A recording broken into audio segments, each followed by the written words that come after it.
Last week, CNN anchor Jake Tapper faced the backlash he likely anticipated when promoting his new book, Original Sin: President Biden's Decline, Its Cover-Up, and His Disastrous Choice to Run Again.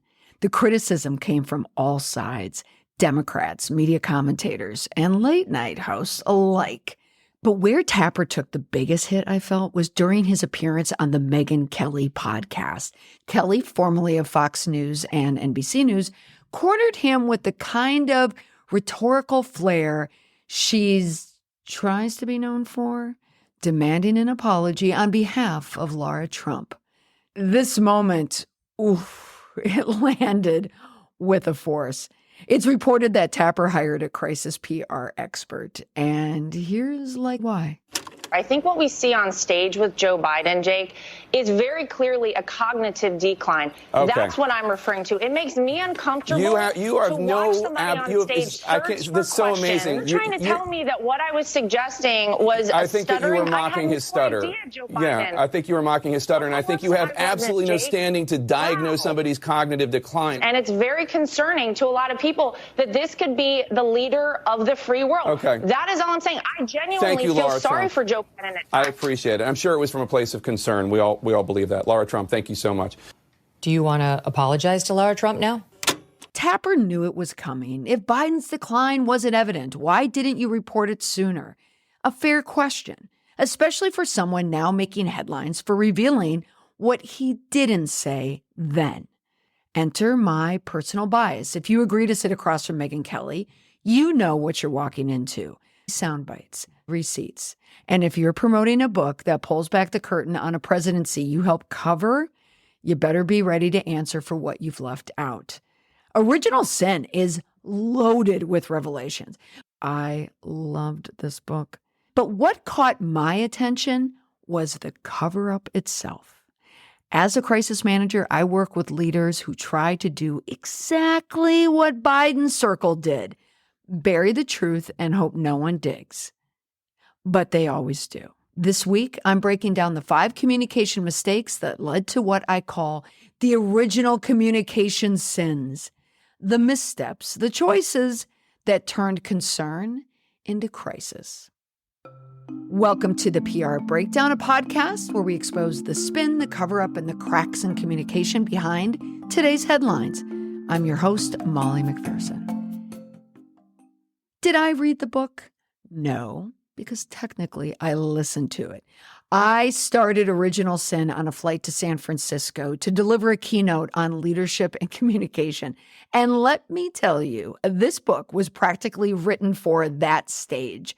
It's a case study in what not to do when your job is to inform, lead, or protect a reputation. This book, which is currently at number 2 on the Amazon list of nonfiction bestsellers, behind Mel Robbins' The Let Them Theory. And let me tell you, nothing drives me more crazy than seeing Mel Robbins at number 1. Why do people buy this book? It's a compilation of other people's work, including Cassie Phillips, a 32-year-old military spouse, a mother of 2, who wrote a poem titled Let Them. But that's another misinformation campaign for another day. Back to the one in this book, The Biden Cover-Up. Tapper's book heaped plenty of scrutiny on Biden's inner circle and the former president himself, but also the author, Jake Tapper. Co-author Alex Thompson, I think, is getting lost in the shuffle, which I assume he doesn't mind one bit because there is a lot of backlash. But the revelations in the book also points a finger in the direction of Democratic leadership, President Biden himself, President Biden's family and staff for not revealing more about Biden's declining health. I'm not here to shed more light on those topics. There's plenty of content out there for you to chew on. I'm more interested in sharing what truly interested me about this book, the machinations. Now, Tapper uses an alternative pronunciation, machinations, but it was the cover-up that got me. Because as a full-time crisis manager, I deal with leaders, public figures, and sudden public figures who hire me to CYA, cover their assumptions that hiding the truth is a wise strategy. It's not.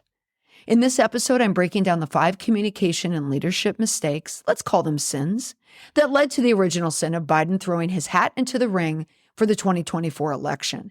Because the details that Tapper and Thompson reveal that Biden likely couldn't muster the strength to toss anything. Like me, if you read the book and keep asking yourself, how did they get away with the deception? The cover. It starts here. Over half of U.S. adults say they get some of their news from social media. This is from a Pew Research Center study from September 2024, and it points to the source: memes, viral videos, commentary, influencers, spin, clips, AI. People don't get their news from direct sources as much these days, and that impacts elections. Now, the positive of social media, people are becoming more interested because of viral campaigns. Think about Kamala Harris and falling out of a coconut tree. More voters, younger voters. But the flip side, with the proliferation of content available, it becomes more challenging to vet what is good information from misinformation and disinformation. That creates instability in politics. And with 64% of the American population believing that the U.S. democracy is in crisis and at risk of failing, well, in this type of climate, a communication failure isn't just a mistake, it's a threat. Here are 5 original communication sins that I pulled out of the book. Number 1, obfuscation over honesty, the sin, withholding or twisting the truth to preserve control. Examples. Original Sin provides numerous examples of how Biden's inner circle, even senior Democratic leadership, obscured the president's mental and physical decline. His closest aides, family members created a carefully controlled environment that masked the president's limitations. Public events were choreographed to a degree that went beyond routine political management. It was fascinating to hear how they cut time limits where he was speaking, where they brought in teleprompters, even into private fundraisers in homes. Staff limited unscripted interactions where they could. They structured short engagements around Biden's energy dips and ensured photo ops conveyed strength. You saw those aviator glasses. But behind the scenes, the reality was sobering. Biden was forgetting the names of longtime allies, like his national security advisor, Jake Sullivan, who he called Steve, or his longtime communication director, Kate Bettenfield, who he called Press. He was stumbling during classified briefings. He even forgot the date of his son, Beau's death. One source described the White House leadership as a 5-person board. But there were a few other people in there that a lot of insiders were calling the Politburo. They were made up of a small, close-knit group of advisors, family members, and senior aides who effectively ran the White House during Biden's presidency. They include Mike Donilon, a longtime strategist and senior advisor, Steve Ricchetti, counselor to the president, Bruce Reed, who is a domestic policy advisor and former chief of staff, the First Lady, Dr. Jill Biden. There's Hunter Biden, of course, the president's son. He was very influential in discouraging his father from withdrawing from the 2024 race. Ron Klain, he was the former White House chief of staff. Annie Tomasini, she was a senior advisor and director of Oval Office operations. And Anthony Bernal, he was a senior advisor to the First Lady. It was this group of people, their willful ignorance and deliberate denial, that created what Tapper and Thompson call the original sin, the fateful mistake that set off a chain of damaging consequences. The lesson here is that transparency isn't a luxury. It's a liability shield. Concealing is an issue, especially when it's about the health or leadership capacity of a president or a leader. It only delays the fallout and deepens public betrayal when the truth surfaces, because the truth always does. 2, silencing dissent, the sin, discrediting or ignoring internal or external concerns. Tapper and Thompson describe a sustained pattern of dismissing or silencing concerns, both inside and outside the White House, about Biden's cognitive functioning and his health. Reporters like Catherine Lucy from the Wall Street Journal were targeted by internal White House campaigns when questions were raised about Biden's performance. Aide and staffers who voiced concerns internally were described as alarmists, and many were either reassigned or boxed out of meetings. In Congress, Democratic leaders who questioned the strategy were told to stay silent for the good of the party. One anecdote recounts a senator who raised Biden's cognitive issues in a closed-door session, only to be rebuked as, quote, giving Republicans a weapon, end quote. And special counsel Robert Hur, the book goes deep into choosing Robert Hur and what happened to Robert Hur for being appointed special counsel. In that testimony, he describes Biden's memory issues and how it was treated as a betrayal rather than a warning.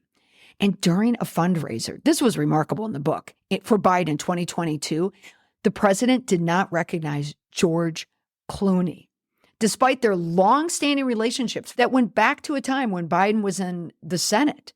That eventually led to Clooney writing an op-ed calling out Biden's deteriorating memory and urging Biden to drop out of the race.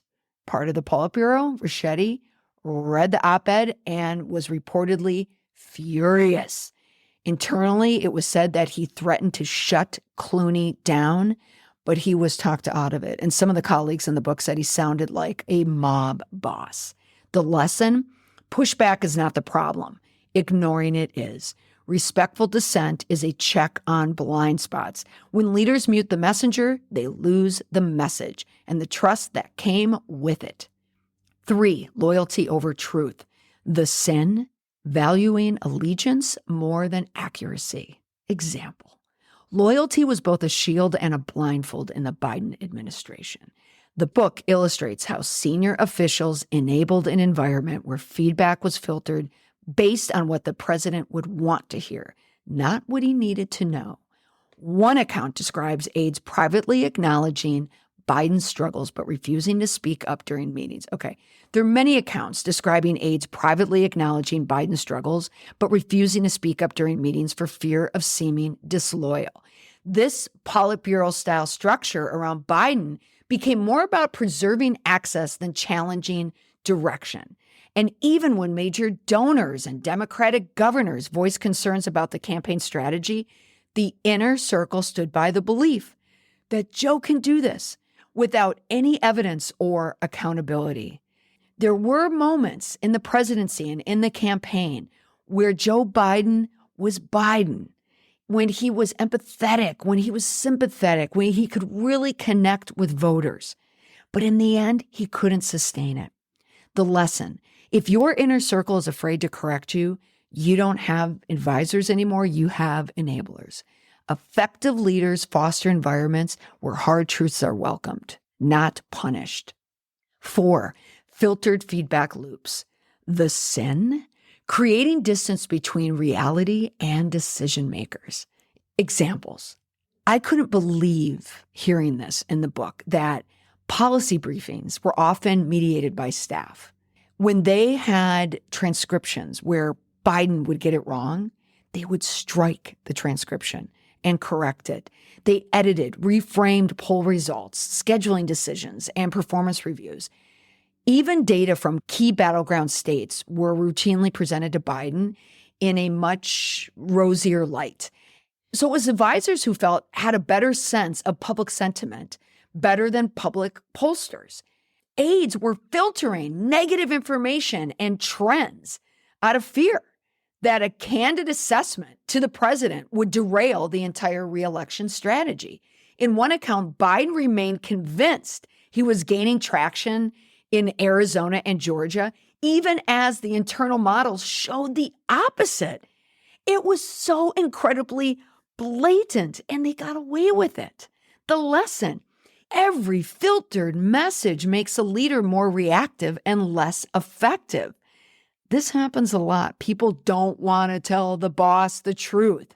But unfiltered information, good, bad, or uncomfortable, is like the oxygen of responsible decision-making. 5, short-term wins, long-term damage. The sin: choosing optics over outcomes. Examples. Perhaps the most damaging effect of the cover-up outlined by Tapper and Thompson in the book, was that it paved the way for Donald Trump's resurgence. Rather than reckon with Biden's limitations early, have a serious discussion with decisions about Biden's true ability to win an election while being fully transparent about the failings, the health and cognitive failings. The inner circle, the Politburo, focused on visual optics. They created viral moments, carefully staged events, tight scripts. They filmed an ad. They put people together like in a town hall setting, and they filmed Biden speaking from a teleprompter. And they tried over and over and over to make it work. In the end, they had to scrap the entire thing. Everything was highly structured and orchestrated. During overseas trips, Biden's handlers blocked full press access and instead pushed these lighthearted interactions and human interest angles. The stunts that helped deflect scrutiny in the short term, but did little to counter growing doubts. There was a really remarkable part where Biden was taking a train from Ukraine to Poland, I believe, and how exhausting that would be to do it. The book also details how Biden did not attend dinners and meals and meetings with other international leaders and presidents because they didn't think that he could handle it. Instead, they would send Anthony Blinken, the former Secretary of State. Sometimes he would get only a day's notice to attend an overseas meeting or meal on behalf of Biden. Meanwhile, people were suspicious. Major Democratic donors started to pull back. The allies distanced themselves. These global leaders, they were still very cordial in public to Biden, but reportedly in the book, there was a lot of contingency planning around U.S. instability. The lesson, short-term spin might buy time, but it sells out credibility. Once stakeholders realize they've been misled, the crisis doesn't end, it metastasizes. The 5 original communication sins, well, this is what happens when the cover-up becomes the crisis. And these aren't just White House problems. They're workplace problems. They're nonprofit board problems. They're corporate leadership problems. The playbook is always the same. Deny, delay, deflect, discredit, then scramble. I know this. This is why I created my Indestructible PR framework, my trademarked Indestructible PR. Not the pending trademark of one Mel Robbins for the term let them, and that if that gets through, you will soon be able to see stationary items, printed books in the field of self-help, self-improvement, self-development, personal development, motivation, relationships, confidence, mindset, goals, health, wellness, stickers. Let's move back to my framework. I did not steal it from a blog post. I created it to stop this type of cycle you see in a crisis. Own it. Explain it, promise it. That's how you neutralize a cover-up. That's how you rebuild credibility. It works. Want to hear it in action? Knowing what I know now, obviously, I feel tremendous humility about my coverage, that Laura Trump interview, for example, et cetera. We'll get to that.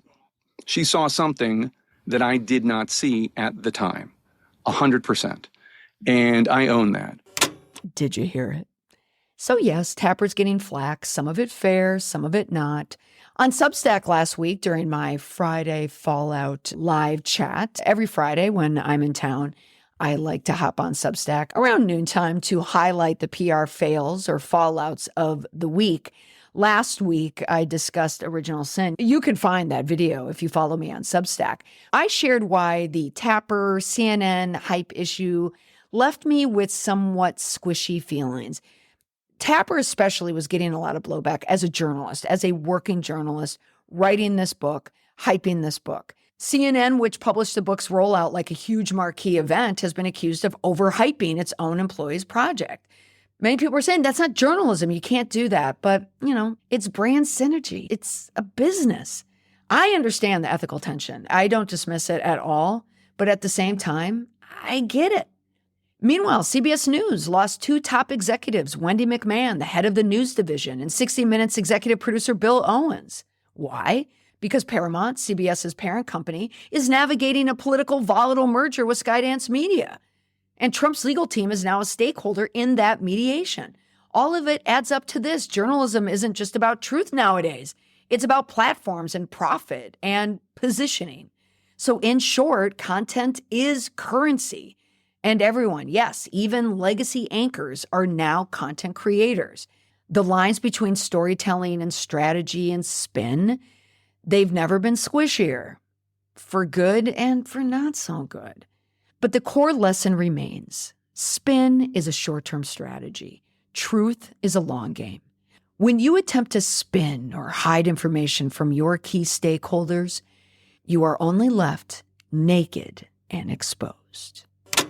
If you work in a place where truth gets filtered, forwarded, or outright ignored, go ahead and send this episode to the person who needs to hear it. Leave a review. Let me know the most helpful idea from today's episode. Or you can share it directly with me on Substack or under a blog post where I am posting this list. So you can check that out at prbreakdown.media. I have a chat open right now with members of the group to get their take on the book, the cover-up, and who took the biggest hit in the book. You can see my answer in the chat.